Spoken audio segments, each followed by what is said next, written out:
ಆ ಚರಣ ಬರಿಬೇಕಾದ್ರೆ ತುಂಬ ಬಾಧೆ ಪಟ್ಟಿದ್ದೀನಿ ನಾನು.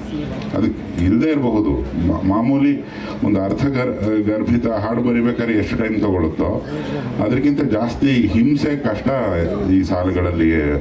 ಅದನ್ನೇ ಯಾಕೆ ಹಾಡಿಸ್ಬೇಕು, ಓಕೆ ಆಗಲ್ಲ. ಮೊದಲು ಕೊಡ್ಬೇಕಂದ್ರೆ ಅರ್ಥ ಇಲ್ಲದೆ ಇರಬಹುದು, ಬಟ್ ಕೇಳೋಗ ಒಬ್ಬ ಇರ್ತಾನಲ್ಲ, ಅವನಿಗೆ ತಲೆ ಮೇಲೆ ಹೋಗ್ಬಾರ್ದು, ಇರಿಟೇಟ್ ಆಗಬಾರ್ದು, ಅದೇನೋ ಬಾಯಿಗೆ ಬರಬೇಕು. ಮಕ್ಕಳು ಹೇಳ್ತಾವ, ನಮ್ಮ ಒಳಗಡೆ ಇರೋ ಮಗು ಜಾಗೃತ ಆಗಬೇಕು, ಹುಚ್ಚು ಜಾಗೃತ ಆಗಬೇಕು, ಇವೆಲ್ಲ ಇರ್ತದೆ.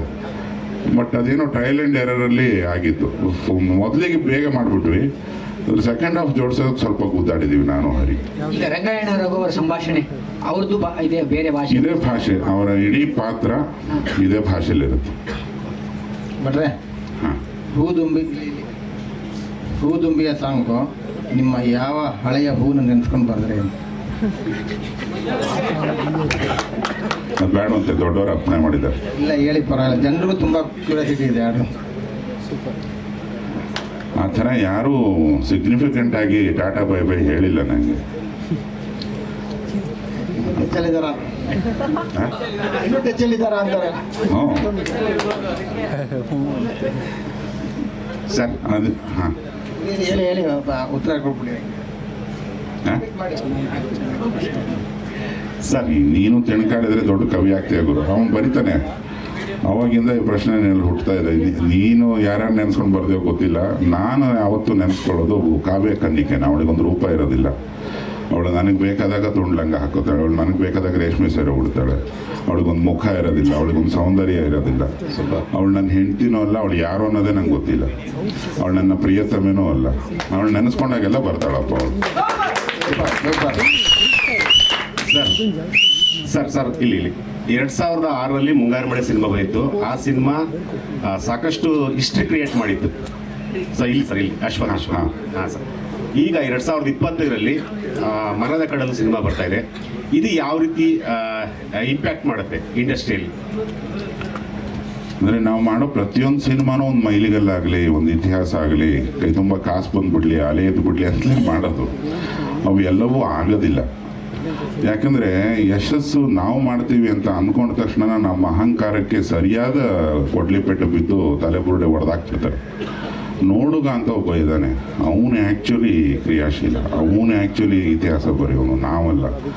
ನಮ್ಮ ಕಡೆಯಿಂದ ಆಗೋ ಅಲ್ಪ ಪ್ರಯತ್ನಕ್ಕೆ ಅವನು 1000 ಪಟ್ಟು 1,00,000 ಪಟ್ಟು ಚಪ್ಪಾಳೆ ಶಿಳ್ಳೆ ಸೇರಿಸ್ಬಿಟ್ಟು ಒಂದು ಇತಿಹಾಸ ಬರಿತಾನೆ. ಬಿಟ್ಟರೆ ಇತಿಹಾಸ ಬರೆದ ಸಿನಿಮಾಗಳನ್ನೆಲ್ಲ ನಾವು ಮಾಡಿದ್ದೀವಿ ಅಂತ ಕೈ ಎತ್ತಿ ಹೇಳಿದ್ರೆ ಅದು ನಮ್ಮ ದೊಡ್ಡ ಮೂರ್ಖತನ ಆಗುತ್ತೆ. ಅದು ಏನಂದರೆ ಪ್ರಯತ್ನ ಅಷ್ಟೇ. ಅದು ಈಗ ಹಣ ಹೂಡಬೇಕಂದ್ರೂ ಲಾಸ್ಟ್ ಪ್ರೆಸ್ ಮೀಟಲ್ಲಿ ತುಂಬ ಚೆನ್ನಾಗಿ ಹೇಳಿದ್ರು ಕೃಷ್ಣಪ್ಪಣ್ಣ. ಒಂದು ಆಟ ಆಡೋಣ, ಒಂದು ಕಲೆ ಅಂದರೆ ನನಗೆ ತುಂಬ ಇಷ್ಟ. ಆ ಪ್ಯೂರಿಟಿಗೆ ಜನ ಮಾರ್ಕ್ಸ್ ಕೊಟ್ಬಿಡ್ತಾರೆ, ಗೊತ್ತಾಗಲ್ಲ. ಅವ್ರು ಎಷ್ಟು ಪ್ಯೂರಾಗಿರ್ತಾರೋ ಅಷ್ಟೇ ಪ್ಯೂರಾಗಿ ತಂಡ ಇರುತ್ತೆ.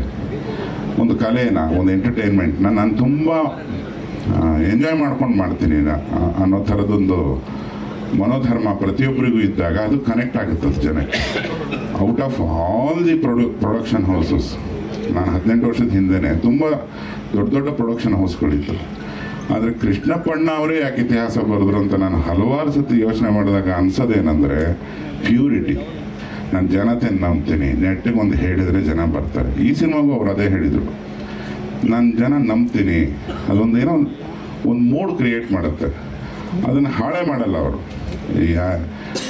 ಇಡೀ ತಂಡನ ಅವರು ಟ್ರೀಟ್ ಮಾಡೋ ರೀತಿ ಮತ್ತು ಅವರು ಸಿನಿಮಾನ ಎಂಜಾಯ್ ಮಾಡೋ ರೀತಿಗೆ ಅವರಿಗೆ ತೊಡ್ಕೊಂಡು ಹೋಗುತ್ತೆ. ನಾವು ಸಕ್ಸಸ್ ನನಗೆ ಗೊತ್ತಿಲ್ಲ. ನಾವು ಹಾಗಾದ್ರೆ ನಾವು ಮಾಡಿದ್ದೆಲ್ಲ ಮುಂಗಾರು ಮಳೆ ಆಗಬೇಕಲ್ಲ. ನಾನು ಅಷ್ಟೊಂದು ದೊಡ್ಡ ಪ್ರತಿಭಾವಂತ ಆಗಿದ್ದರೆ ನಾನು ಮಾಡೋ ಎಲ್ಲ ಸಿನಿಮಾನೂ ದೊಡ್ಡ ಇತಿಹಾಸನೇ ಬರಿಬೇಕಿತ್ತು. ಹಾಗೆ ಬರೆಯಲ್ಲ, ಅದು ಕೆಲವೊಬ್ಬರನ್ನ ಹುಡ್ಕೊಂಬರುತ್ತೆ. ರಿಪೀಟ್ ಆಗಬಹುದು, ಅದಕ್ಕಿಂತ ಬೆಟರ್ ಆಗಬಹುದು. ನಮ್ಮ ಕೈಲಿಲ್ಲ, ಅದು ಜನತೆ ಕೈಲಿರೋದು. ಸ್ವಾದಿಷ್ಟತೆಯ ಸ್ವಾದ, ತಾಜಾತನದ ಆಹ್ಲಾದ, ಉತ್ತಮ ಆರೋಗ್ಯ ಮತ್ತು ಹೆಚ್ಚಿನ ರೋಗ ನಿರೋಧಕ ಶಕ್ತಿಯ ವೃದ್ಧಿಗೆ ಈಗ ನಿಮಗೆ ಸಿಗುತ್ತಿದೆ ಉತ್ತಮ ಗುಣಮಟ್ಟದ ಪೌಷ್ಟಿಕಾಂಶ. Shri Vaidik millet health mix, ಇದು ಸಿರಿಧಾನ್ಯಗಳ ಸಂಪತ್ತು.